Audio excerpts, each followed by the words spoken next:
से तो विबुध रंजन जे जगन्नाथ संस्कृति उपरे अनेक गवेषणा करिसंती। सारा ओडिशा एबे रत्न भंडार भीतर को जो प्रवेश करिसंती कमिटी रो मेंबर माने सेमानक उपरे नजर रखिसंती। रत्न भंडार भीतर कौन सब घटुची ता उपरे लाइव टेलीकास्ट चलीची। से तो विबुध रंजन आपण कौन आशा करूचंती आ कौन आशंका करूचंती रत्न भंडार को नहीं? नहीं मु तो आशा करूची जे रत्न भंडार जो उद्देश्य रे खोला जायछि ताहा निश्चय सफल हेबो। आशंकार कौनसी कारण मध्य नाही। जदियो लाइव रे कोन बर्तमान आमे जानिलु जे एसपी कोन सेंस बेहोश होई गले तांकु ता भितर काढी निया गला। तेणु मते अनेक आडू फोन संगे संगे आसुची बाहरु जे केमिति देखंतु अमंगल अघटन घटिया गलानी एसपी ता भितर बेहोश होई गले। अरे it is but natural when after 46 years of time it has been open ता भितर जो गैस माने कार्बन डाइऑक्साइड गैस भर्ती की थिबो गोटे कुओ भितर पर पानी काढिया को गला जदी पंख उझाळे को जाउचंती लोक बेहोश होई पड़ी जाउचंती। तेणु 46 वर्ष एबे एसपीएस क्लारिफाई कले से तो विबुध रंजन मीडिया आगरे जे से असुस्थ हेई नांती एक मिछ खबर। बास एगुडा सब गुजब सृष्टि करा जाउची कारण पांडु जमा चाहू नथिला एटा खोला जाऊ बोली। ए जो चोर लुटेरा माने किछि तादे हेरफेर करिचंती एबे करिचंती मध्ये निश्चय आई एम श्योर मु देखि नथिले मध्ये आखिरे इट इज प्रिज्यूम जे समथिंग हैज बीन हैपेन हमर रत्न भंडार सह जोथि पाई सरकार आज जे ताको खोलिया को चाहू नथिले। तेनु जेहेतु एने खोला जाउची ताकू नै बहुत गुजब एटा सृष्टि होउची। एसपी असुस्थ होई गले एम्बुलेंस रे बुहा हेलेनी पुरी रे बर्तमान चर्चा एटा आरंभ होई जाईची। तेनु एगोडा सब गुजब किछि हबार नाही। गोटे रूम टे खोलाउचे आम घर भितरे गोटे रूम खोला हे नथला खोला होउची ता भितर जहा थिबो आमे देखिबा एथरे किछि बड़ जिंस नाही। आ एटा रहस्य मध्ये नुह आकु खाली रहस्य रहस्य गोटे थुपी दिया जाउची। रहस्य कोन आम घर भितर गोटे स्टोर घर अछि सेटा खोला जाउची कौनसी विशेष कारणरू खोला जाई नथिला। खुशीर कथा से विलंब हो पछे शेषकु खोला जाईची। ठाकुरंकर हमर जहा सब रत्न अछि सेटा देखा जिवो हिसाब हबो बा ओजन हबो जहा सरकार चाहिबे से अनुसार करी कि एटलिस्ट गोटे थरो लिस्ट हे कि रही गले समस्ते खुशी हेबे। ए जो ओडिया माने चाहुचंती कोन अछि गोटे तादर गोटे माने गोटे विराम गोटे ये आसी जो गोटे पुनच्छेद पड़िबो। तेनु आशंकार किछि काम नाही। से तो विबुध रंजन जे ए 46 वर्ष धरि काहे कि आमे रत्न भंडार खोली नथिले ता पछर कारण कोन? ए गुजब अंधविश्वास सरकार भांगी जीव असुविधा हम एति कारण जोगु ना आउ किछि प्रशासनिक समस्या थिला जोथि पे आमे खोली पार नथिले? नाइ नाइ ए जो 46 वर्ष धरि खोला जाई नथिला सेथरे मु जानिया रे गुजब नाही कौन से अघटन घटिबार सुजोग पई नाही किछि नाही। आपणको घरे आपणकर मु उदाहरण पाई कहूची मो घरे हो कि आपण घरे हो कि आम स्त्री रो किछि जिंस आमे लकर बैंक रे रखि देइचे जो रखि देइचे आमे निजे मध्ये हमर लकर जदी 5 भरी कि 10 भरी सुधा रखा जाइची आदो दरकार होनी से 5 वर्ष जाय आमे बैंक को जाऊ कि लकर खोलुनी आवश्यकता नै काई खोलिबो। तेनु सिमिलरली जेहेतु बाहर रत्न भंडार रे जहा अछि वर्षकर समस्त बेस पई सेथरे सफिशिएंट अलंकार अछि। तेनु भीतर रत्न भंडार खोलिबार आवश्यकता पड़ुनी। भीतर रत्न भंडारटा एक्जेक्टली हमर माने बैंक रे लकर रखिया जहा सिया सिया अधिका जो सुना गहना संपत्ति दरकार होनी वर्ष सारा से थाउ लकर भितर ठीक से रत्न भंडार रही खोलियार किसी दरकार पड़नी। 1978 रे खोला जाइथिला गणा भी जाइथिला गणा जाइकी से सब पुटुली बंधाई के रखा जाइथिला 1978 रे। तेणु आवश्यकता नहीं ठाकुरंकर जदि व्यवहार सेटा आसुनी वर्तमान नहीं। हाँ केवल कहीं क्वेश्चन उठिला एटा खोला जाऊ 1905 रे आम जो रघुनाथ बेश होइथिला that was the last Raghunath Besha तापरठू आ रघुनाथ बेश हेनी जदियो तिथि पड़ीची। तेणु साधारण मनुष्य भितर गोटे प्रश्न बाची आसीगला रघुनाथ बेश रे जो अलंकार सब व्यवहार हुए ताहा नाही कि से गोटा गायब हो जाइछि कि बोली जेहेतु रघुनाथ बेशर अलंकार नाही सेही सकाशे रघुनाथ बेश करा जाऊ नाही कि एइटा होची मूल प्रश्नवाची जोथि पई साधारण लोक जो माने सचेतन लोक कर दाबी आसिला जे रत्न भंडार खोला जाऊ केवल only to know whether all the ornaments that is being used in Raghunath Beso is still there or not? Exactly ସେଇ ସେ କାରଣ ରଘୁନାଥ ବେଶ 1905 ପର୍ଯ୍ୟନ୍ତ ଆଉ ଜମା ପଢା ଯାଇ ଇତିହାସରେ ନାହିଁ। ବିବୁଧ ଇତିହାସରେ ରତ୍ନ ଭଣ୍ଡାରକୁ ନେଇ କଣ ସବୁ କିମ୍ବଦନ୍ତୀ ଆଉ ଲୋକ କଥା ଆପଣ ଶୁଣିଛନ୍ତି? ଦେଖନ୍ତୁ, ଯେତେବେଳେ ଗୋଟେ ଜିନିଷ ଦୀର୍ଘ ଦୀର୍ଘ ବର୍ଷ ଧରିକି ଶହ ଶହ ବର୍ଷ ଧରିକି କଣ ତାର ସତ୍ୟତା କଣ ଉନ୍ମୋଚନ ହୋଇପାରେ ନା, ସେତେବେଳେ ମଣିଷ ଭିତରେ ସ୍ୱାଭାବିକ ଭାବରେ କିଛି ଗୁଜବ, କିଛି ଲୋକ କଥା, କିଛି କିମ୍ବଦନ୍ତୀ, ଏମିତି କଥାକୁ କଥା ଏବଂ କିଛି କାହାଣୀ ଆପେ ଆପେ ସେଥିରେ ଯୋଡି ହେଇଯାଏ। ଇଟ୍ ଇଜ ଗୋଟେ ନ୍ୟାଚୁରାଲ, ସ୍ୱାଭାବିକ। ଏଥିରେ ଆକର୍ଡିଂଲି ରତ୍ନ ଭଣ୍ଡାରଟାକୁ ଯେହେତୁ ଆମେ ସାଧାରଣ ଲୋକ, ଆପଣ ନୁହେଁ କି ମୁଁ ନୁହେଁ, ଆମେ କେହି ଯାଇପାରିବା ନାହିଁ, କେବଳ ଅଧିକୃତ କର୍ମଚାରୀ କିଛି ତା ଭିତରକୁ ଯାଇପାରିବେ। ତେଣୁ ସେ ଗୋଟେ ରହସ୍ୟମୟ ହେଇକି ରହିଗଲା, ଯୋଉଟାକୁ କେହି ଦେଖିପାରିବେନି, ସେଇଟା ଗୋଟେ ସବୁବେଳେ ରହସ୍ୟ। ତେଣୁ ମୁଁ ଯାହା ଶୁଣିଛି, ମୋ ଜେଜେ 1885 ଜନ୍ମ ହେଇଥିଲେ, 1970 ସେ ଦେହତ୍ୟାଗ କଲେ। ସେ ଜଣେ ଷ୍ଟଞ୍ଚ ଜଗନ୍ନାଥ ପ୍ରେମୀ ଥିଲେ। ମୁଁ ମୋ ଜେଜେଙ୍କଠୁ ଯାହା ଶୁଣିଛି, ସେଇ ସମୟର ଲୋକମାନଙ୍କଠୁ ଯାହା ଶୁଣିଛି, କାରଣ ମୋ ଜେଜେ ମଲା ବେଳକୁ ମୁଁ ଅଲରେଡି ମାଟ୍ରିକ ପରୀକ୍ଷା ଦେଇ ସାରିଲିଣି, ସିଏ କହନ୍ତି ଯେ ରତ୍ନ ଭଣ୍ଡାର ଏବେ ଯୋଉ କୁହାଯାଉଛି, ଗୋଟେ ବାହାର ରତ୍ନ ଭଣ୍ଡାର, ଗୋଟେ ଭିତର ରତ୍ନ ଭଣ୍ଡାର। ଯୋଉ ଭିତର ରତ୍ନ ଭଣ୍ଡାରଟା ଆଜି ଖୋଲା ଯାଉଛି, କେବଳ ଏଇ ଯୋଡିଏ ରତ୍ନ ଭଣ୍ଡାର ନୁହଁ, ପ୍ରକୃତରେ 7ଟି ରତ୍ନ ଭଣ୍ଡାର ତା ଭିତରେ ଅଛି। 7ଟି, ଯୋଉଟା ଆପଣଙ୍କର 1978 ନୁହଁ, 1962 ଯୋଉ ଖୋଲା ଯାଇଥିଲା, ସେତେବେଳକୁ 3ଟା ଭିତର ରତ୍ନ ଭଣ୍ଡାର ଖୋଲା ଯାଇଥିଲା, ତାର ରେକର୍ଡ ମଧ୍ୟ ଅଛି। ଗୋଟିଏ ଭିତର ରତ୍ନ ଭଣ୍ଡାର ନୁହଁ, 7ଟି। 7ଟିରୁ 3ଟି ଖୋଲା ଯାଇଥିଲା 1962 ମସିହାରେ। ମୁଁ ସେତେବେଳକୁ 10ମ ଶ୍ରେଣୀ, 7ମ ଶ୍ରେଣୀରେ ପାଠ ପଢୁଛି। ପେପର ବି ସେତେବେଳେ ସବୁ ବାହାରୁଥିଲା ନ୍ୟୁଜ। ତେଣୁ 7ଟି ଭଣ୍ଡାର ଘର ଅଛି। କୋଉଠି ନା, ସେ ଏତେ ସୁନ୍ଦର ଭାବରେ ତିଆରି ହେଇଛି, ଆପଣଙ୍କର ବାହାର ରତ୍ନ ଭଣ୍ଡାର ଖୋଲା ଗଲା ପରେ ସେ ରୁମର ଶେଷ କାନ୍ଥଟା ଯୋଉଠି, ସେଇଠି ଆଉ ଗୋଟେ ଦୁଆର ଅଛି। ସେଇ ଦୁଆର ଖୋଲିଲେ ଆପଣ ବର୍ତ୍ତମାନ ଆଜି ଯୋଉ ଭିତର ରତ୍ନ ଭଣ୍ଡାରକୁ ଯିବେ, ସେ ଭିତର ରତ୍ନ ଭଣ୍ଡାରର ଶେଷ କାନ୍ଥଟି ଆଉ ଗୋଟେ ଦୁଆର ଅଛି। ସେ ଦୁଆର ଖୋଲିଲେ ଆପଣ ଦ୍ୱିତୀୟ ରତ୍ନ ଭଣ୍ଡାରକୁ ଯିବେ, ତା ଦୁଆର ଖୋଲିଲେ ତୃତୀୟକୁ ଯିବେ। ସବୁଗୁଡା ଇଣ୍ଟର କନେକ୍ଟେଡ। ଏମିତି ଦେयर ଆର୍ 7 ରତ୍ନ ଭଣ୍ଡାର। କିନ୍ତୁ ରହୁଛି କୋଉଠି? ଆମେ ତ ଯୋଉ ଅଗଣାରେ ବୁଲୁଛେ, ଏମିତି ତ ଦୁଆର ରୁମ୍ ସବୁ ଲମ୍ବିନି। ଦ୍ୱିତୀୟ ରତ୍ନ ଭଣ୍ଡାର ପରେ ସେଗୁଡା ସବୁ ଆଉ ବାକି 6ଟା ଯାକ ଅଣ୍ଡରଗ୍ରାଉଣ୍ଡ, ମାନେ ତଳେ ହେଇଛି। ସେଗୁଡା ତଳେ ଯୋଉଗୁଡା ଅଛି, ସେଇ ଯୋଉ ତଳେ 6ଟା ରତ୍ନ ଭଣ୍ଡାର, ମାନେ ସମୁଦାୟ ଯୋଉ 7ଟା, ତା ଦେହରୁ ଗୋଟିଏ ଅଛି ଆମର ବାହାର ଭିତର ଭଣ୍ଡାର ସହିତ ମିଶିକି ଯୋଉଟା ଆଜି ଖୋଲା ହଉଛି। ତାପରେ ଯୋଉ 6ଟା, ତାର ଯୋଉ ଛାତ, ସେ ରତ୍ନ ଭଣ୍ଡାର ଯୋଉ ଅଣ୍ଡରଗ୍ରାଉଣ୍ଡ ଛାତ, ସେଇଟା ହଉଛି ଆମର ପାଟ ଅଗଣା। ଆମେ 6ଟା ରତ୍ନ ଭଣ୍ଡାରର ଛାତ ଉପରେ ଆମେ ଚଲାବୁଲା କରୁଛେ, ଜଗନ୍ନାଥଙ୍କ ପାଖକୁ ଯାଉଛେ। ସେଗୁଡା ସବୁ ଅଣ୍ଡରଗ୍ରାଉଣ୍ଡ। ମୋ ଜେଜେ ସେ ସମୟ ଲୋକମାନଙ୍କଠୁ ମୁଁ ଯାହା ସିଧାସଳଖ ଶୁଣିଛି। ହାଉ ଫାର ଇଟ୍ is true I cannot say, because I had not been to that place। କି ଆପଣ ମୁଁ ଯାଇପାରିଲାନି, ଏଗୁଡା ଆମର ସବୁ ପୂର୍ବପୁରୁଷ ବା ଆମର ପୁରୁଣା ଆପଣ ଲୋକଙ୍କଠୁ କଣ ଶୁଣିବା। ଭାବୁଛନ୍ତି ଐତିହାସିକ ଗବେଷଣା ଦୃଷ୍ଟିକୋଣରୁ ପୁରା 7ଟି ଯାକ ରତ୍ନ ଭଣ୍ଡାରକୁ ଯିବା ଉଚିତ, ଆଉ ସେ ସବୁ 7ଟି ଯାକ ରତ୍ନ ଭଣ୍ଡାର ଉପରେ ଟିକେ ନିରୀକ୍ଷଣ କରିବା ଦରକାର? ସତରେ ସେଠି କିଛି ଆଉ କିଛି ଥାଇପାରେ? ମାନେ ଐତିହାସିକ ତଥ୍ୟ ଦୃଷ୍ଟିରୁ ବର୍ତ୍ତମାନର ଆମର ଯୋଉ ଜିଜ୍ଞାସୁ ମନ, ବୈଜ୍ଞାନିକ ମନ, 21ଶ ଶତାବ୍ଦୀରେ ମୁଁ ଆପଣଙ୍କ କଥାରେ 100% କହିବି, 7ଟା ଯାକ ରତ୍ନ ଭଣ୍ଡାର ଅଛି କି ନାହିଁ, ଥିଲେ କଣ ଅଛି, ସାପ ଅଛି ନା ବେଙ୍ଗ ଅଛି, ନିହାତି ଏଇଟା ଦେଖିବା କଥା। ପୁରା ବନ୍ଦ ହେଇକି ରହିବା କଥା ନୁହଁ, ନିଶ୍ଚିତ ଯିବା କଥା। ଏବଂ ଏହା ଉପରେ ସରକାର ସିରିୟସଲି, ଏ ଫୁଲା ଫାଙ୍କାଣିଆ ରାଜନୀତି ପାଇଁ ନୁହଁ, ଆମେ ଖୋଲିଦେଲୁ ଆମର ନା, ସିରିୟସଲି ଆମର ଜଗନ୍ନାଥ ରହସ୍ୟ ଭିତରେ କେତେ କଣ ଅଛି ତାକୁ ଜାଣିବା ଦରକାର। ଆ ପାଇଁ ସିରିୟସଲି ଗୋଟେ କମିଟି ହେଇକି ତା ଭିତରକୁ ଯିବା ଦରକାର। କିନ୍ତୁ ମୁଁ ଯାହା ଶୁଣିଛି, ସେ 1962ରେ ଯୋଉ 3ଟା ରତ୍ନ ଭଣ୍ଡାର ଖୋଲା ଯାଇଥିଲା, ତାପରେ ଯୋଉ ନେକ୍ସଟ 4ଟା କାହିଁ ଖୋଲା ଯାଇନଥିଲା, ସେତେବେଳେ ମଧ୍ୟ ନ୍ୟୁଜ ପେପର ଆସିଥିଲା। ସେ ତାଲା ଭାଙ୍ଗା ଯାଇ ପାରିଲା ନାହିଁ। ଏବଂ ଯେତେବେଳେ ଭାଙ୍ଗିବାକୁ ଚେଷ୍ଟା କରାଗଲା, କୁହାଯାଏ ସାପ ମାନଙ୍କର ଖାଲି ଗର୍ଜନ ଶୁଭିଲା, ସୁ ସୁ ହେଇକି ସାପର ଗର୍ଜନ ଶୁଭିଲା, ଯୋଉଥିପାଇଁ ଏମାନେ ଆଉ ସାହସ କରିପାରିଲେନି ସେଗୁଡା ଖୋଲିବା ପାଇଁ, ଏବଂ ଫେରି ଆସିଥିଲେ। 3ଟିରେ ଖୋଲି ଆସିଥିଲେ। କିନ୍ତୁ ତା ଭିତରେ 7ଟି ଅଛି। ତା ଭିତରେ ସୁଡଙ୍ଗ ଅଛି, ଯୋଉ ସୁଡଙ୍ଗ କୁହାଯାଉଛି जो सुडंग भितर गले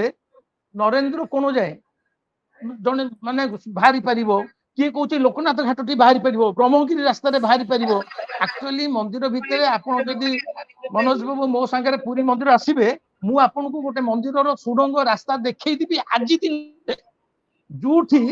जेतले विदेशी आक्रमण से आक्रमण करूथिले एमाने पशुथिले सिंहद्वार पटे सेपटे से सुडंग पटे ठाकुर की पळौथिले चिलिका फिलिका कौन से सिंहद्वार पटे बाहर सेपटे पर मुगल माने पशुंती सेपटे बाहरी केमती ता तो there was another secret door सुडंग जहा बाटो देकी ठाकुर को नहीं पळौथिले लोक माने सेई जो सुडंग सेईटा को मध्य एक्सप्लोर करियार टाइम आसी जाईची एई 8-10 वर्ष तले मसाल फसाल नहीं से सुडंग भीतर लोक पशिथिले किंतु एते किटिपिटी अंधार ता भीतर साप गछ पछ हो जाईची आ के साहस कले सेटा करिया को गले सरकार जदि सिनसिटी चाहिबे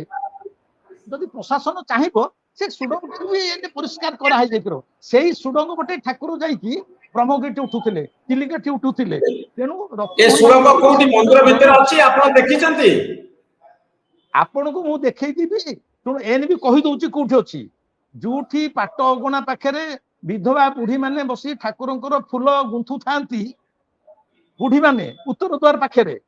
उत्तर द्वार मुहरे किनी बुढ़ी माने ठाकुरंकर प्रतिदिन रो जो फूलमाଳ गुंथु थांती से बुढ़ी मान पाखरे छिडा हंतु सामना को चाहंतु सामना रे जो मंदिरटा देखिबे अधा पोती ही जाईची गोटे छोटिया कबाटटे लागिची से कबाटटे खोलंती देखिबे केते पहाच ता भितरु पडिची एनीबॉडी कैन सी आज दिन भी आपण असली देखि परिबे किंतु सेटू काई एक्सप्लोर करा जाउनी एगुडा होची हमर हेरिटेज एगुडा होची हमर जो अस्मिता को होची ऐतिह्य को होची जो साइंटिफिक माने आर्किटेक्चरल डिजाइन मंदिर विरोधन आपण आपण को जेजे गटारो सातोटी रत्नभंडार कथा सुनिथिले तापर तो आपण बहुत रिसर्च करचंती बहुत प्रश्न रे आपण रिसर्च रु किछि पाइचंती कि ना केवल सुना कथा ही एटा रहिछि ना नहीं एटा सुना कथा रे मु रिसर्च कले तो हमको सेठी अलाउ नहीं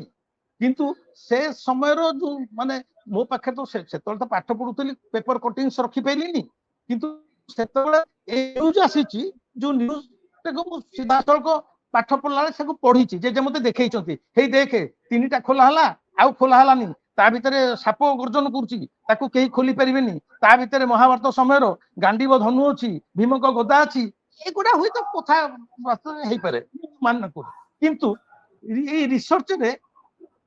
रिसर्च करा माने आपन को you have to find the truth again to research again आउ थरे अन्वेषण करबा मते के सेठी की छाडीबो केही छाडीबेनी आउ हमर ए जो सब पंडित माने अछंती गवेषक तथा कथित गवेषक माने अछंती सेवातन माने अछंती से कोई विभूधरंजन को गाईर गोबर जे सी गुटे रिसर्च करबा हम आको छाडी दबो दे डोंट अलाउ जे आपण आ किछि डॉक्यूमेंट पाइ नांती फिजिकली वेरीफाई न करि पारंती सातटा रत्नभंडार अछि बोले किछि डॉक्यूमेंट आपण पाखर अछि कि नाही मो पाखरे वर्तमान सुधा प्रकृत रे डॉक्यूमेंट्स नाही प्रकृत रे नाही जदियो मो पाखरे जो से समर इंग्लिश बही अछि मु होय तो ताकू एने आउ थरे जदी पढिबी होय तो ता भीतर को पृष्ठ रे बाहरी पारे इट मे बी किंतु इमीडिएट आपन को मु ए मिथ्या कथा कहिबिनी मु जने बड़ मु आत्म गवेषक नो मु गुटे अनिसंधिष्टु मनीष जगन्नाथ को भल पाए जगन्नाथ विषय जानिया को मु बहुत चेष्टा करे नहले मु गवेषक भवेषक किछि नो मु आपन भलिया भाई गुटे साधारण मनीषटी तो ये जो रत्नभंडार रहस्य आपन को कोन लागे कोन सब रहस्य अछि ता भितरे हाँ ए जो रहस्य कहले 1962 मसिया रे ए भीतर रत्नभंडार देखा जाईची माने ता चट्टान रे गोटे सुडंगटे अछि गोटे गातटे अछि हैला समय देखली एठी गोटे कोन गात अछि चट्टानटा रे कोन फ्लोरिंग टा रे गोटे गात अछि ता भीतर तो इलेक्ट्रिक नाही मशाल धर के जीवन नले दीप डिबी आलुओ आज भी आज तो से माने फ्लैश लाइट देबे टेक्नोलॉजी डेवलप कर दिछि सेतले ए मशाल लाउरे पसिथिले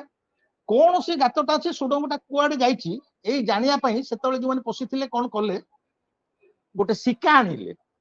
हमर जो आगे आजिकले पिला माने सिक्का बुझी परिबे नै मु जानिनी आम गाँ मानक कि घर मानक चाल सिक्का झुलुला तादे सुखुआ रोला दही रोला घी रोला बिलेई डेई पारिबनी सेमती गोटे बड़ सिक्का अणागला ता भितर गोटे लोक को बसई दिगला ता हाथ गोटे मशाल धरी दिगला ऊपर दौड़ी धराला ସେଇ ଗାତ ଭିତରେ ସେ ଶିକା ଟିକେ ଗଳେଇ ଦିଆଗଲା ଯେ ସେଇ ଲୋକଟି ତଳକୁ ଯିବ କେତେ ବାଟ ଯାଏ ଯାଉଛି ସେ ଯିବ ଭିତରେ ଆକ୍ଚୁଆଲି କଣ ଅଛି ସୁଡ଼ଙ୍ଗରେ ସେଟା ଦେଖିକି ଆସି କହିବ କିନ୍ତୁ ଉପରୁ ଦୌଡ଼ି ଧରା ହେଇଛି ଯାଉଛି ଭିତରକୁ ତଳକୁ ତଳ କିଛି ସମୟ ଦେଖାଲା ଦୌଡଟା ଭାରି ହାଲକା ଲାଗିଲା ଏଇ ଯୋଉ ହାଲକା କାହିଁ ଲାଗିଲା ଲୋକଟା ତ ଥିଲା ମାନେ ଭୟରେ ମାନେ ସେ ତାକୁ ଭିଡ଼ିଲେ ଯେତେବେଳେ ଟେକିଲେ ଦେଖିଲେ ସେ ଲୋକର ଚିହ୍ନ ବର୍ଣ୍ଣ ନାହିଁ ସେ ଲୋକ କୁଆଡେ ଗଲା ତା ଭଗବାନ ଜାଣନ୍ତି 3ଟି ପାରା ମଶାଲ ଲିଭି ଯାଇଛି 3ଟି ମୃତ ପାରା ସେ ଶିକା ଭିତରେ ପଡିଛନ୍ତି ତାପରେ ମାନେ ଆଉ ଫର୍ଦର ଇଏ କରିବାକୁ ଚେଷ୍ଟା କରିନାହାନ୍ତି ଏଇଟା 1962 ମସିହାର ରତ୍ନସିଂହାସନ ଖୋଲା ହେଇଥିଲା ରତ୍ନଭଣ୍ଡାର ଏଇଟା ସେ ସମୟର କଥା ଆଉ ଏଇଟାକୁ ଆ ଜୋର ଉପରେ ଦେଇକି କିଛି କହନ୍ତି କିଏ ହିଷ୍ଟୋରିକାଲ ସେ ଡକ୍ୟୁମେଣ୍ଟ ଅଛି ସେ ତ ନା ବିମଳରଞ୍ଜନ ଶୁଣନ୍ତୁ ଆ ଉପରେ ନା ଲୋକ କଥା ଏଇଠି ହଁ ନା ଏଇଟା ଲୋକ କଥା ମାନେ ଆମର ଯୋଉ ଏଇଟା ସତ କଥା ଏଇଟା ତ ମୋର ଫାର୍ଷ୍ଟ ହ୍ୟାଣ୍ଡ ନଲେଜ ନୁହଁ ଆମେ ଯଦି ରବି ନାରାୟଣ ମିଶ୍ରଙ୍କ କଥାକୁ ବିଶ୍ୱାସ କରିବା ବିକଜ ସିଏ ଜଣେ ବୟସ୍କ ଲୋକ ଥିଲେ ମରିଗଲେଣି ତ ଏବେ ବୟସ୍କ ଲୋକ ଥିଲେ ସେ ସହ ପ୍ରଶାସକ ଥିଲେ ମନ୍ଦିର ଉପରେ ତାଙ୍କର ବହୁତ ଅଭିଜ୍ଞତା ଏବଂ ସେତେବେଳେ ସିଏ ମଧ୍ୟ 1978ରେ ପୋଷିଛନ୍ତି ସେ ନିଜେ ରତ୍ନଭଣ୍ଡାର ଭିତରେ ପୋଷିଛନ୍ତି ତେଣୁ ତାଙ୍କ ମୁହଁରୁ ଯୋଉ ଶୁଣା ଯାଉଛି ଆମକୁ ଅନେକ ଗୁଡିଏ କଥା ମନୋରଞ୍ଜନ ବାବୁ ମୁଁ ଯଦି ଆପଣଙ୍କୁ କହିବି ଆପଣଙ୍କର ଅଜାଙ୍କୁ ଦେଖିଛନ୍ତି କି ଆପଣ କହିଲେ ମୁଁ ଅଜାଙ୍କୁ ଦେଖିଛି ତାଙ୍କ ଅଜାଙ୍କୁ ଆଉ ଦେଖିନି but you have to believe ଯେ ଆପଣଙ୍କ ଅଜାଙ୍କର ଜଣେ ଅଜା ଥିଲା ନହେଲେ ଏ ଅଜା ଆସିବେ କୋଉଠୁ ତେଣୁ ଗୋଟେ ଭାଇ ମଣିଷକୁ ତା ଭିତରେ ଛାଡି ଦିଆଗଲା ଆଉ ସେ ମଣିଷଟି ହଁ ତା ଭିତରେ ନଥିଲା ସେ ଶିଖା ଖସି ପଡିଥିଲା ସେ ସୁଡ଼ଙ୍ଗ ଭିତରକୁ ପୁରେଇ ଦିଆଯାଇଥିଲା ଏକଥା ରବିନାରାୟଣ ମିଶ୍ର ନିଜେ ବାସ୍ ବାସ୍ କହିଛନ୍ତି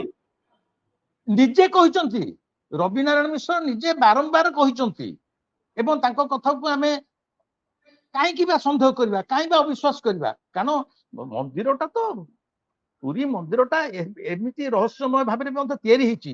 ପୁରୀ ମନ୍ଦିର ଭିତରେ ଗୋଟେ ଅଛି ଅମୁହା ମନ୍ଦିର ବହୁତ ଲୋକ କଥାବାର୍ତ୍ତା କରନ୍ତି ହେଲା କିନ୍ତୁ nobody can show you which one is ଅମୁହା ମନ୍ଦିର ମାନେ ସେ ମନ୍ଦିରର କିଛି ମୁହଁ ନାହିଁ ଚାରିପଟେ କାନ୍ଥ ହେଲା ମୁଁ କିନ୍ତୁ ଆପଣଙ୍କୁ ଅମୁହା ମନ୍ଦିରଟାକୁ ଦେଖେଇଦେବି ନେଇକି କେତେ ଜଣ ଦେଖେଇଦେବେ ତେଣୁ ଅମୁହା ମନ୍ଦିର ଅଛି ଯଦି ମୁଁ ନ ଦେଖିଥାନ୍ତି ମତେ ବିଶ୍ୱାସ କରିବାକୁ ପଡିବ କାରଣ ମନ୍ଦିର ବିଷୟରେ ଆମେ କେତେ ବା କଣ ଜାଣୁ ଆମେ ଯାଉଛୁ ମୁଣ୍ଡିଆ ମାରୁଛୁ ଅବଢା ଖାଇ ପଳେଇ ଆସୁଛୁ ତା ଭିତରେ ଅମୁହା ମନ୍ଦିରଟେ ଅଛି ଯୋଉ ଅମୁହା ମନ୍ଦିର ଚାରିପଟେ କାନ୍ଥ ତାର ଦ୍ୱାର ନାହିଁ ଦରକାର ନାହିଁ କିଛି ନାହିଁ ଆମର ରେକର୍ଡ ଅଫ ଇଏରେ ରହିଛି ମାଦଳା ପାଞ୍ଜା ସୂଚନା ଅଛି କଣ ଅନେକ ଧନ ସମ୍ପତ୍ତି ତା ଭିତରେ ରଖିକି ଟୋଟାଲ ମନ୍ଦିରର ଚାରିପଟ କାନ୍ଥ ବୁଲେଇ ଦିଆଯାଇଛି କାହିଁକି କୁହାଯାଇଛି ମାନେ ରଖି ଦିଆଯାଇଛି ଆଜିକି 800 ବର୍ଷ ତଳୁ ଯଦି ଭାରତ ବର୍ଷରେ ହଉ ବା ଓଡିଶାରେ ହଉ ସେମିତି ଏକ ସମୟ ଆସିବ ଯେତେବେଳେ ପୁରୀ ଜଗନ୍ନାଥଙ୍କ ପାଖରେ ଦୀପଟିଏ ଦେବା ପାଇଁ ମଧ୍ୟ ଲୋକଙ୍କ ପାଖରେ ସକ୍ଷମ ନଥିବ ଘିଅ ଟିକେ ନଥିବ ଟଙ୍କାଟିଏ ନଥିବ ଅକାଳ ପଡି ଯାଇଥିବ ମାନେ ଠାକୁର ଉପାସ ରହିଥିବେ ଟିକେ ହେଲେ ଦୀପଟିଏ ଜଳିବା ପାଇଁ ପଇସା ନଥିବ ଯଦି ସେଇଭଳି ସମୟ ଆସେ ଏଇ ଅମୁହା ମନ୍ଦିରରୁ କାନ୍ଥକୁ ଭାଙ୍ଗିଲେ ସମ୍ପତ୍ତି ବାହାରିବ another 120 years 1000 ବର୍ଷ ପାଇଁ ଠାକୁରଙ୍କର ସମସ୍ତ ନୀତିକାନ୍ତି ହେଇପାରିବ ଆପଣ ମତେ କହିବେ ଡକ୍ୟୁମେଣ୍ଟ ଦେଖା ଭାଇ ଦେଖେଇ ପାରିବିନି ହେଲା କିନ୍ତୁ ଅମୁହା ମନ୍ଦିରଟାକୁ ତ ଦେଖେଇ ଦେଇପାରିବି ଏବଂ କହିପାରିବି ଏ ଅମୁହା ମନ୍ଦିରଟା କାହିଁ ଅଛି ଏଟା କାହିଁ ଭଙ୍ଗା ଯାଉନି ଅମୁହା ତ ମନ୍ଦିର ଆକୁ ମଧ୍ୟ ପୁରୀ ଆପଣ ମନ୍ଦିର ଭିତରେ କହୁଛନ୍ତି ଅଛି ଆପଣ ଆସିଲେ ବି ଐତିହାସିକ ଦେଖିପାରିବେ ଐତିହାସିକ ମାନେ ରିସର୍ଚ୍ଚ କରିବା ଉଚିତ ଆଉ ଆକୁ ଏକ୍ସପ୍ଲୋର କରିବା ଉଚିତ ରତ୍ନଭଣ୍ଡାର ଭଳି ଅମୁହା ମନ୍ଦିରକୁ ନିହାତି ପୁରୀ ମନ୍ଦିର ଭିତରେ ଏମିତି ଗୋଟେ ଜିନିଷ ଅଛି ତାକୁ ନିହାତି କିଛି ଆନ୍ତରିକତା ଥିବ ଖାଲି ନା କମିବା ପାଇଁ ନୁହଁ ମୋର ପେପରରେ ନା ବାହାରିଯିବ ଫଟୋ ବାହାରିଯିବ ବିଭୂତି ରଞ୍ଜନ ଯାଇଥିଲା ଏହା କରିଥିଲା ନା ଫଟୋ ନ ବାହାରୁ ନ୍ୟୁଜ ନ ବାହାରୁ କିଛି ନ ବାହାରୁ କିନ୍ତୁ ଆନ୍ତରିକତାର ସହିତ ଆକୁ ଗବେଷଣା କରିବା ଦରକାର ହେଲେ ଆମେ ଆମ ଅତୀତଟା କେତେ ସମୃଦ୍ଧ ଆମ ଅତୀତଟା କେତେ ସାଇଣ୍ଟିଫିକ ଆର୍କିଟେକ୍ଚରାଲ ଡିଜାଇନ କେତେ ଉନ୍ନତ ତାର ଆମେ ପ୍ରମାଣ ପାଇପାରନ୍ତେ ତ ଏଇ ଯୋଉ ରତ୍ନଭଣ୍ଡାର ଭିତରେ ପାରା ମାନେ ପଡିଲେ ସେ ମଣିଷଟି କୁଆଡେ ଗଲେ ସେ ସୁଡ଼ଙ୍ଗ ଭିତରେ କୁଆଡେ ହଜିଗଲେ ହଁ ସେ କୋଉଠି ଗଲେ ଆଉ ଆପଣଙ୍କର ଯେମିତି ବ୍ଲାକ୍ ହୋଲ ଭିତରେ ଆମେ ସାଇନ୍ସରେ ପଢିଛେ ବ୍ଲାକ୍ ହୋଲ ଭିତରେ ଯାହା ଯାଉଛି ବରମୁଣ୍ଡା ଟ୍ରାଙ୍ଗେଲ ଭିତରେ ଯଦି ଆକାଶରେ ଗୋଟେ ଉଡାଜାହାଜ ଯାଉଛି ବରମୁଣ୍ଡା ଟ୍ରାଙ୍ଗେଲ ପାଖରେ ପଶିଲେ ସେ କୁଆଡେ ମିଳି ଯାଉଛି ଆଜି ସାଇଣ୍ଟିଷ୍ଟ ମାନେ ତାକୁ ଧରି ପାରିନାହାନ୍ତି ବରମୁଣ୍ଡା ଟ୍ରାଙ୍ଗେଲ ଯୋଉଟା ସାଇନ୍ସରେ ଯଦି ଗୋଟେ ଜାହାଜ ସମୁଦ୍ରରେ ଯାଉଛି ସିଏ ବି କୁଆଡେ ସେଇ ଲାଇନ ଗଲା ମାନେ ବରଗୁଣା ଟାକୁ ମିଳେଇ ଗୋଟେ ଖବର ମିଳୁନି।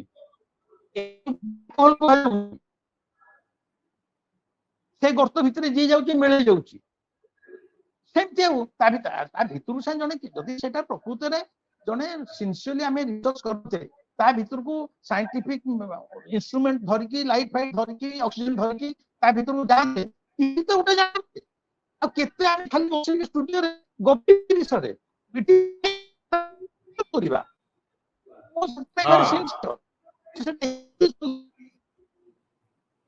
ଓକେ ଆଉ ଲୋକ ଆହୁରି ନେଟ୍ ମାନେ ପ୍ରୋବ୍ଲେମ ଟିକେ ହଉଛି ସୁତ ବିବୁଧ ରଞ୍ଜନ। ଓକେ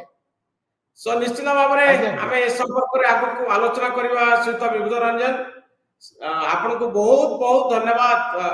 ଏ ସମ୍ପର୍କରେ ଅନେକ ଗୁଡ଼ିଏ କଥା ଆପଣ କହିଲେ, ଐତିହାସିକ ତଥ୍ୟ, ଲୋକ କଥା ଆଉ ଧର୍ମ ବିଶ୍ୱାସ। ମୁଁ ନିଶ୍ଚିତ ଭାବରେ ଆପଣଙ୍କୁ ଧନ୍ୟବାଦ ଦେବି ଆପଣଙ୍କ ସମୟ ପାଇଁ। ପରବର୍ତ୍ତୀ ସମୟରେ ଆମେ କଥା ହେବା, ରତ୍ନଭଣ୍ଡାର ଉପରେ ନୂଆ ନୂଆ କଥା ଆସିବ।